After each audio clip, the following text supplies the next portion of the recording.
Welcome to my presentation over Chapter 4, The Good City, in Defense of Utopian Thinking by John Friedman. Summary by Eddie Colin Munoz.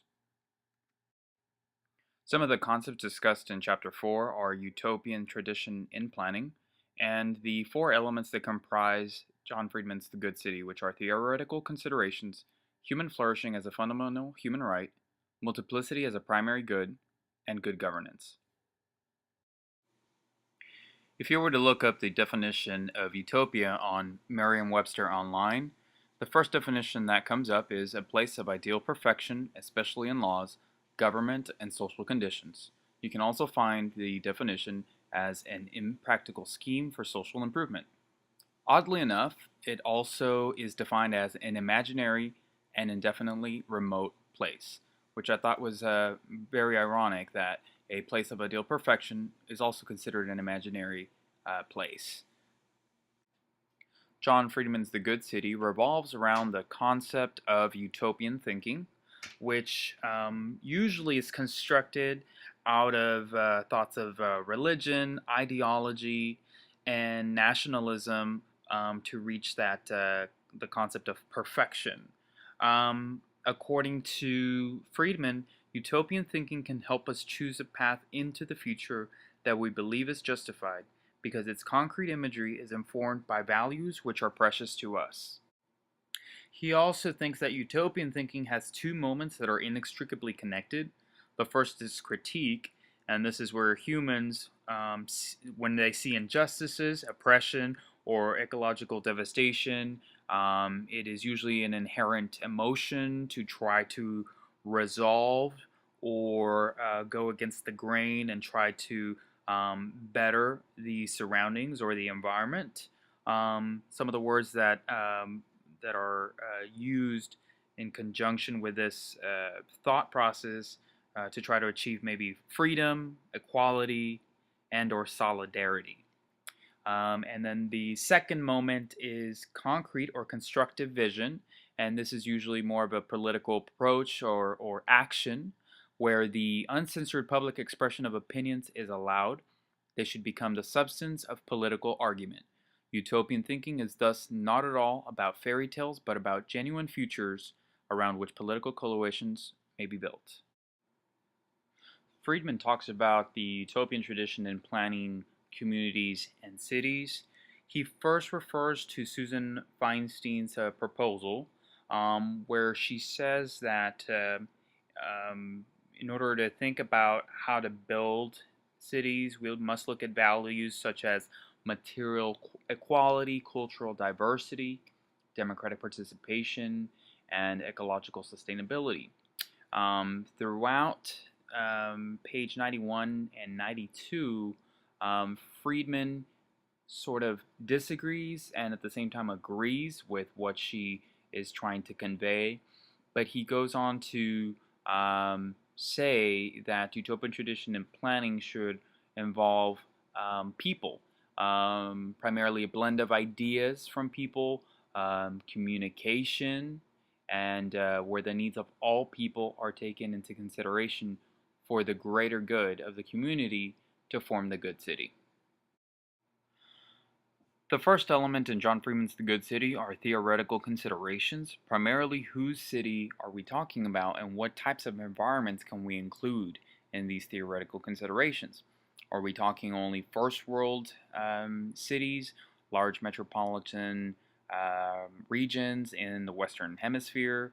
Can we include third world cities, small villages in Africa and or China? And what type of political climates can we include within the theoretical considerations? Also, is the common good achieved through politics only, or is it something that is achieved by people or through people?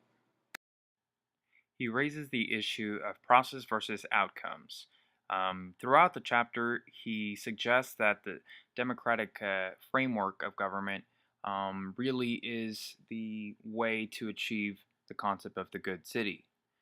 He believes that democratic proceduralists believe in process rather than outcome, and that democratic procedure is only effective when there is no direct opposition. or those who are so persuaded of the rightness of their own ethical position that they lack patience with democratic procedure, pursuing their ends by whatever means are at hand. He suggests we need an inclusive democratic framework that allows for the active pursuit of political objectives even when these are contrary to the dominant interests. On the other hand, we need to be clear about the objectives to be pursued. The imaginary of the good city has to embrace both of these terms. The second element of the good city is human flourishing as a fundamental human right. Freeman says every human being has the right, by nature, to the full development of their innate intellectual, physical, and spiritual potentials in the context of wider communities. He suggests that everyone should have a fair start in life. However, he does acknowledge that not everyone does. Not everyone has a fair start in life. Not everyone is born in a wealthy family.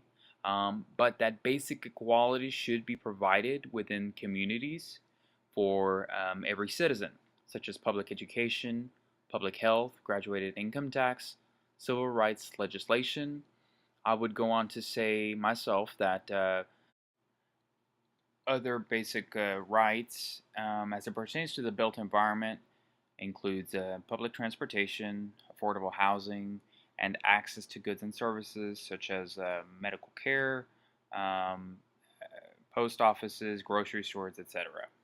He says there are necessary conditions for human flourishing, which humans contribute political, economic, social, physical, and ecological conditions to their own communities. He also thinks that human flourishing serves as a template for judging performance of cities. Third element of Friedman's theory is multiplicity as a primary good. Multiplicity, according to Friedman, is an autonomous civil life relatively free from direct supervision and controlled by the state. He believes that the good city should be composed of different people from different backgrounds, of political, social, religious, cultural communities with economic components. He observes that in today's world, most of the large cities are composed of people from different backgrounds, different beliefs, different ideology, most who come from other areas of the world where they are oppressed, and who probably have escaped some sort of danger of physical harm. Some have potentially come to the larger city to be around people who are similar to them, to try and find a sense of community. He acknowledges, but cities are not always hospitable, and mutual tolerance of difference must be safeguarded by the state so long as certain conditions are fulfilled, such as respect for human rights and the assumption of the rights and obligations of local citizenship. There are four pillars that support the material foundations for the good city. The first is adequate housing, together with complementary public services and community facilities. Affordable health care comes second, particularly for women, infants, the physically and mentally challenged, the chronically ill, and the elderly. Adequately remunerated work for those who seek a good paying job. And adequate social provision in housing, medical care, human services, and income must be made for the weakest citizens, if their own efforts are insufficient to provide for what is regarded as the social minimum, to which he refers to such things as food stamps and or unemployment benefits. The last element of the good city is good governance. Friedman thinks that the decision making should be made at higher levels, but with participation from all levels underneath. Primarily, the decision making should occur at the local state level, and there should be balance between the local state and corporate capital, that there should not be too much control from corporate capital. There needs to be public input at all levels as well, particularly at the local level from neighborhood and neighborhood governments, so as to have every citizen's voice heard. There are 6 criteria for assessing the performance of a system of city regional governance: inspired political leadership, public accountability, transparency and the right to information, inclusiveness, responsiveness, and nonviolent conflict management. Most of these criteria are already being utilized and enforced in Western countries, particularly in North America and Europe. He acknowledges that other regions, such as Asia, still have a long way to go as far as having these criteria enforced at all levels of government, including local governments. Freeman confesses towards the end of the chapter that he once used to believe in a dialogue central idea of achieving the good city to more of an approach of measuring it by human flourishing and multiplicity. He says that utopian thinking is not a finite concept, but rather an ongoing discourse. He even goes on to say, "So my image of the city remains incomplete." And I think that is proper, because no one should have a final say about the good city. Utopian thinking is an ongoing, time-binding discourse intended to inform our striving. It is no more than that, but also nothing less.